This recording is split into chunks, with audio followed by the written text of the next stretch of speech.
9 kesalahan fatal saat olahraga yang bikin jantung berhenti.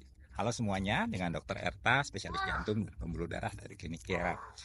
Kali ini kita akan bahas satu topik yang agak ngeri-ngeri sedap.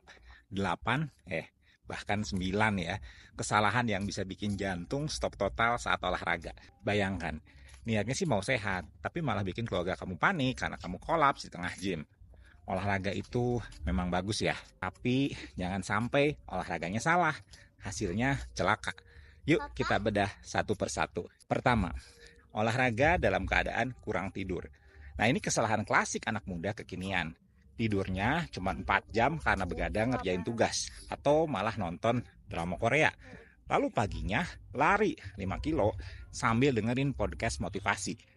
Yang lupa disebut di podcast itu, jantung kamu itu gak punya metode sultan yang bisa kerja 24 jam tanpa istirahat. Kurang tidur membuat sistem saraf simpatis itu dominan.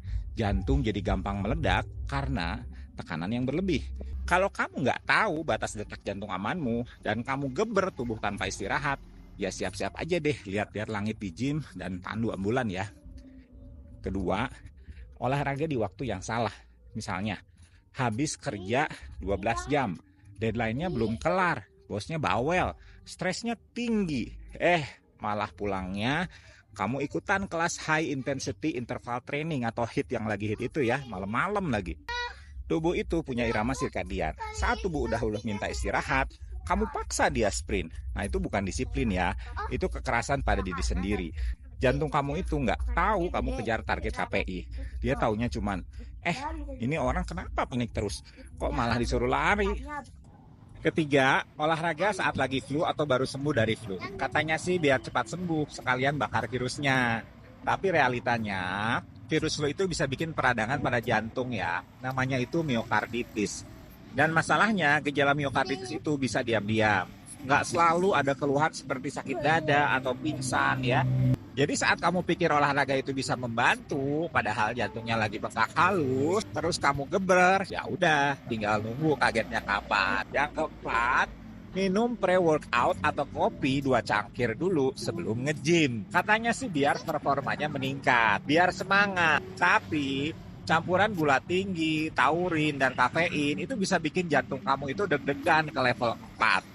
Apalagi kalau misalnya kamu ikut olahraga model high intensity interval training atau sprint, di mana heart rate-nya itu bisa menembus 90% dari maksimal. Ada kasus loh, sempat jadi berita dan sempat saya bahas juga, ada cewek usianya 23 tahun, sehat, nggak ada penyakit, tiba-tiba kolaps saat olahraga. Dan dia ditemukan punya kadar kafein tinggi dari pre-workout drink. Bahkan kopi yang kamu seduh sendiri itu kalau dikombinasi olahraga intens bisa jadi combo yang mematikan. Kelima, olahraga sambil merokok. Yang ini mah udah keterlaluan ya. Saya tuh pernah nemuin pasien muda usia 30 tahunan kolaps saat main futsal. Dan ternyata sebelumnya dia merokok dulu. Saya nggak ngerti juga logikanya. Ngerokok buat recovery. Ngerokok itu ya bikin pembuluh darahnya nyempit, tensinya naik, darahnya jadi gampang beku.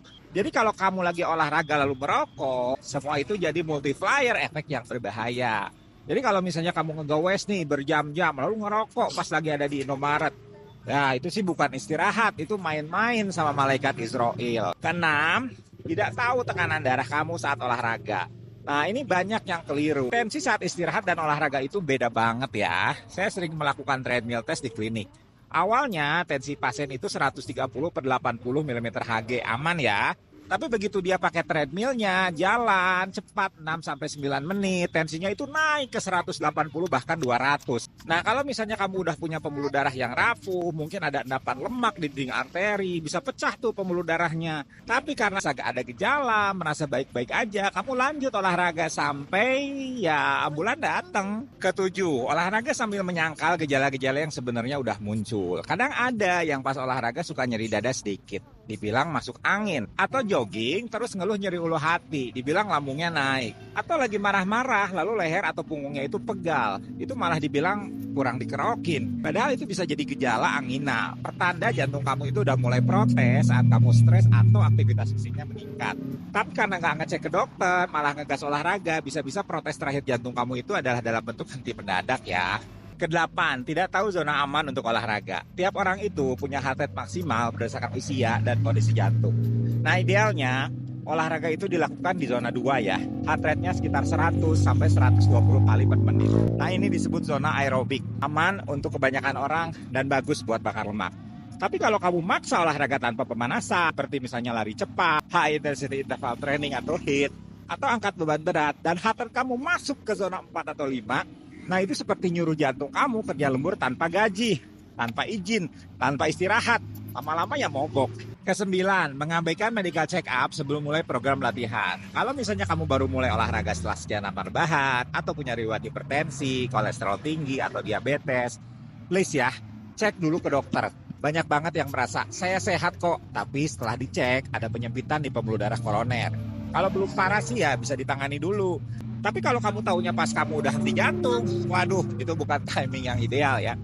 Jadi teman-teman, olahraga itu baik tapi harus cerdas ya. Jangan jadi korban mitos, semangat doang cukup. Jantung kamu itu bukan mesin diesel, dia butuh perhatian dan perlindungan. Kalau kamu sayang keluarga, teman, bahkan anjing atau kucing kamu di rumah, please ya, olahragalah dengan bijak. Share video ini ke teman-teman terdekat kamu. Siapa tahu dengan satu klik share, kamu menyelamatkan satu nyawa. Terima kasih sudah nonton.